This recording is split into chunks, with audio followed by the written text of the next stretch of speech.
Throughout history, the church has relied on spiritual gifts to strengthen believers, spread the gospel, and demonstrate the power of God. From the miraculous signs in the book of Acts to the prophetic insights recorded in the epistles, these gifts have played a crucial role in the foundation and growth of Christianity. Yet, a debate persists over whether these gifts were exclusive to the early church or if they continue to function today.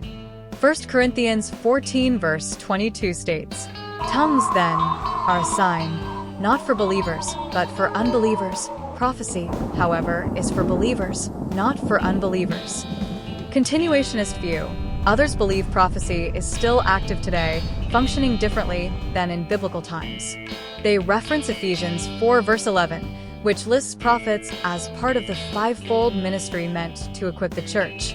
Ephesians 4 verses 11 to 12, which states that apostles, prophets, evangelists, pastors, and teachers were given for the perfecting of the saints, for the work of the ministry, for the edifying of the body of Christ.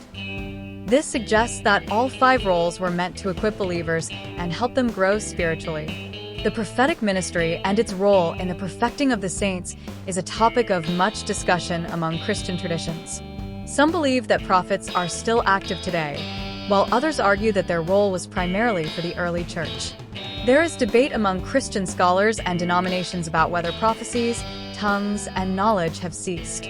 The key passage often referenced is 1 Corinthians 13 verses 8 to 10, which states that these gifts will pass away when completeness comes. Many believe that spiritual gifts, including prophecy, tongues, and healing, ceased after the apostolic age, no longer needed once Scripture was completed. Others argue that these gifts are still active, pointing to modern instances of miracles, divine revelation, and spirit-led guidance as evidence of their continuation. The words of Jesus in Mark 16 verses 17 to 18 and Paul's teachings in 1 Corinthians 14 highlight the significance of these gifts, not just for believers, but also as signs to unbelievers. Paul explains that speaking in tongues serves as a sign to unbelievers, demonstrating the power of God. This aligns with Acts 2, where people from different nations heard the apostles speaking in their own languages, leading to amazement and conversion. Jude 1 verse 20 says, "But you, beloved, building yourselves up on your most holy faith, praying in the Holy Ghost." This verse encourages believers to strengthen their faith through prayer in the Holy Spirit, and there's no indication that this was meant only for the early church. It remains relevant today. Cessationist view. Many believe that prophets were foundational for the early church, but ceased after the completion of Scripture.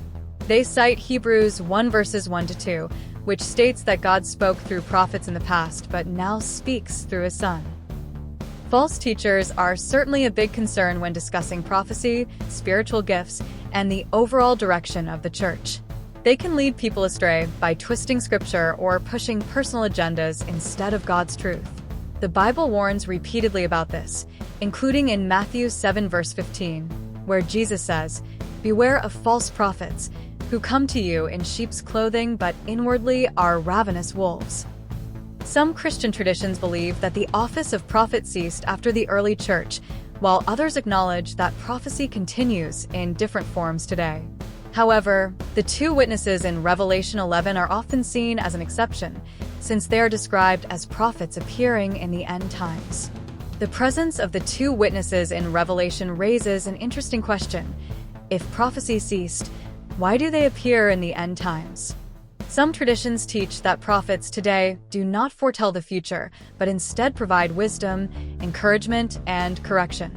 The perfecting of the saints is a concept found in Ephesians 4 verse 12, which speaks about equipping believers for ministry and building up the body of Christ. It refers to the process of spiritual growth, maturity, and preparation for service in God's kingdom. The fivefold ministry, apostles, prophets, evangelists, pastors, and teachers, mentioned in Ephesians 4 verse 11, which is meant to help believers grow and mature in their faith. Old Testament prophets. They were often seen as direct messengers of God, delivering warnings, judgments, and guidance to the people. Their messages were sometimes harsh, emphasizing obedience to God's law and consequences for disobedience. Examples include Isaiah, Jeremiah, and Ezekiel. New Testament prophets. Their role shifted toward encouragement, strengthening, and comfort. Instead of delivering judgment, they focused on confirming God's word and guiding believers in their faith. Prophecy in the New Testament was more about edification and building up the church. Thanks for watching.